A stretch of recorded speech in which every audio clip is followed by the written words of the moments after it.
I'm not aware of any Spanish proposal that the United Kingdom or Gibraltar have been asked to accept or reject. I'm aware, of course, that in the context of negotiations, we are putting proposals which seek to ensure that the safety and security of the Schengen area and the integrity of the single market are protected in manners which do not in any way affect what we might call the fundamental issues that we set out to protect in the context of this negotiation. There is nothing on the table from Spain for us to accept or reject. Chief Minister, I'm a bit confused by that because Mr. Albares has said on several occasions that the ball is in Gibraltar's court. A proposal has been there for a while, since last Christmas, I believe, but you're saying you're not aware of any proposal? I'm slightly confused about this. Look, I can only tell you what I know from my presence in the negotiation, from the position of the Gibraltar chief negotiator at the negotiation and the British chief negotiator at the negotiation.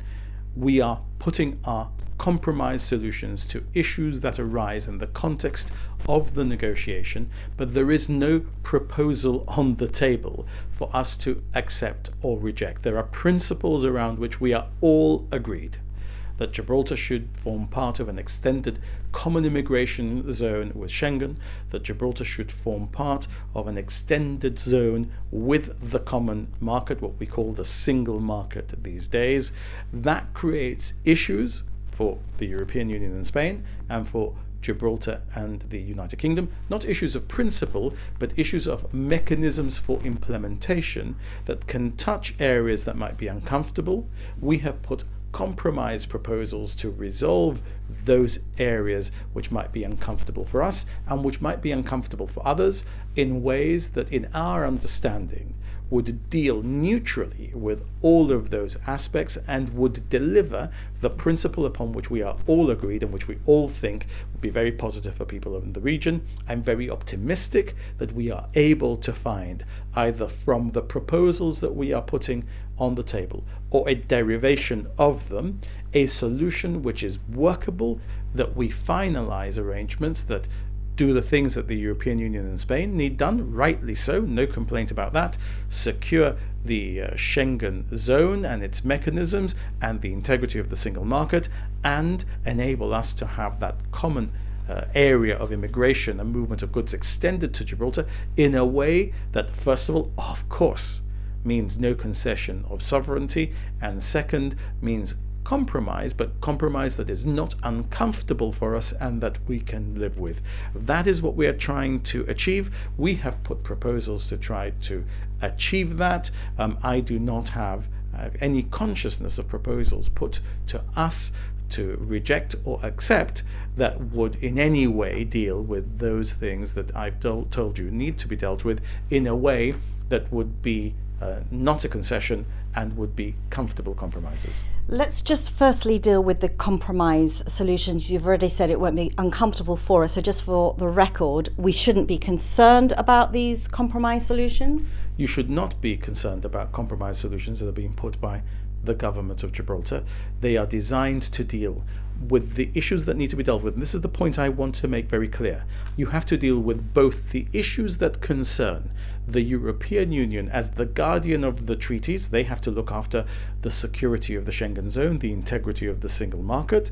You've got Spain as part of that team. They've got skin in this game. They've got issues that they've been pursuing. They're not going to in any way want to see their claim negatively affected. And then you've got the Gibraltar and UK sides, which are ensuring that our position on the sovereignty of Gibraltar is not in any way negatively affected, and that you do those compromises in a way that also doesn't feel uncomfortable, because you've got sovereignty protected legally, you've got sovereignty protected politically, but you also don't want something that feels uncomfortable, even if it doesn't touch and concern political sovereignty or legal sovereignty, jurisdiction and control as we call it. On both sides. So the question is, Four sides. on all four sides. So the question is, how much room is there to maneuver? I mean, you've said that here's your compromise proposal.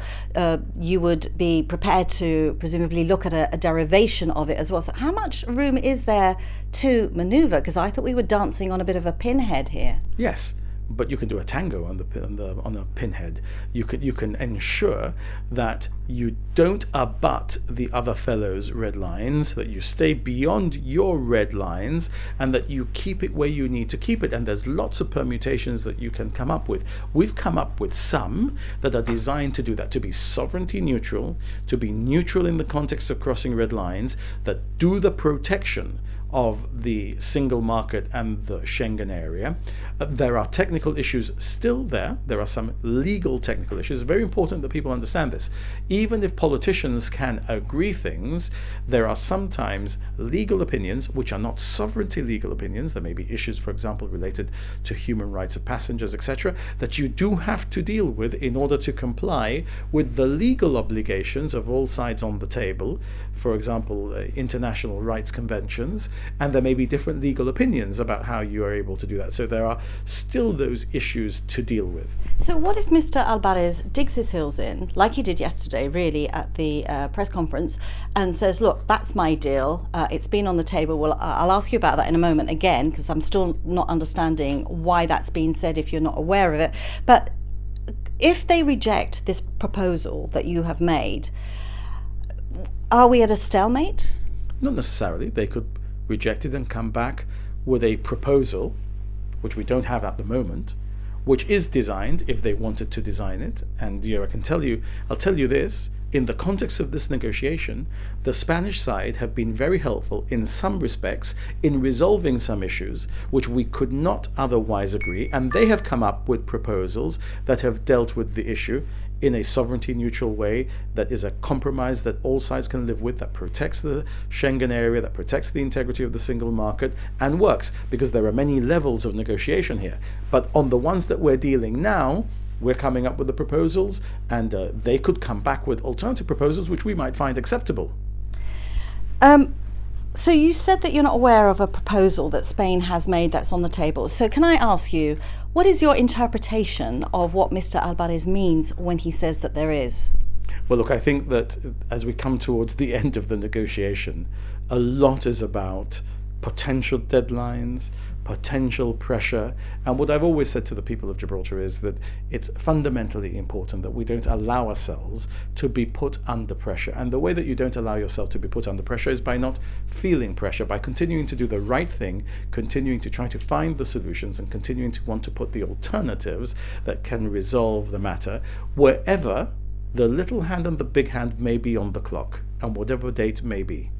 So do you not find it odd that he says repeatedly, our proposals have been there for a while? I've negotiated internationally, I've negotiated with unions, I've negotiated with private parties. I don't find it odd when towards the end of a negotiation people try and up the ante. I think that to an extent is normal. I don't think anybody will be surprised. I think I go back to what I said at the beginning of the year. At this stage in the negotiation, it's patience and stoic calm that we need in order to get ourselves where we need to get ourselves for the benefit of Gibraltar and the people of Gibraltar who I represent, and for the benefit of the people of the Campo de Gibraltar who are represented by their mayors and by the Spanish foreign minister. Because I think we all agree that a solution is better than a no negotiated outcome. So the compromise is a compromise of what then, if there isn't a Spanish proposal on the table? Ross, that we've resisted going into the detail of anything, because if we went into the detail of anything, there would be 35,000 different opinions in Gibraltar as to how we should have put the proposal, and 300,000 opinions in the Campo de Gibraltar, and potentially 40 to 60 million opinions in Spain. So I think it's important that those at the table continue to have the freedom to put the ideas that we need to be putting on the table in good faith to resolve these matters in a way that protects the integrity and security of the Schengen area and the common customs area, the single market respectively, and doesn't abut against Spanish red lines, European red lines, guardians of the treaty as the Commission are, UK red lines and Gibraltar red lines, both of which, incidentally, are entirely aligned.